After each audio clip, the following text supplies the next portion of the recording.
Well, And so you're saying really that trauma is not necessarily simply about dramatic experiences like being captured.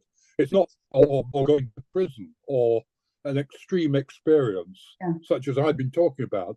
It can be about ordinary life. it can That's be what you're saying. right. It can be about ordinary life. Of course, it can be about a big experience like being captured or having an accident or having a tsunami or a one-off incident of that kind or a sustained experience of that kind. And systems that we have in the world do traumatize people. Of course they do in this world of ours. But it can also be that we can be traumatized by each other in emotional ways. So what I mean by that is that our ultimate need is to be loved and cared for from being born. But sometimes that goes very wrong. And if it goes wrong in childhood, then we're very raw, we're very vulnerable, and we're probably going to have some trauma that we hold.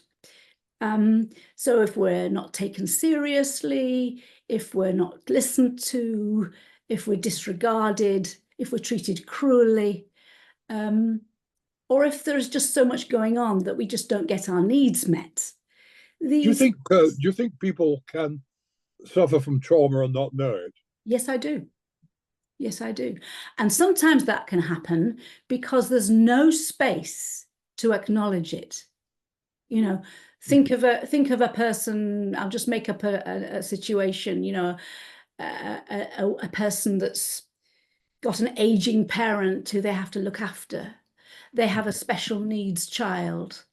At the same time, they have to earn their living, and it's a knife-edge situation. And they're having to just plow on. And they notice that they feel really numb. They hardly feel anything at all. They're cut off from their emotions, they're cut off from themselves, and they experience the world as if through a plate glass. Occasionally, they might just feel a few tears, but mostly they're just numb. And this is one of the experiences of trauma that we might not even know about. Another one might be that we, after a big experience, just find ourselves flopping under the radar, exhausted. Our bodies just don't respond. We become ill or just exhausted. And we might think, oh, our bodies have let us down. But actually, it's a trauma response.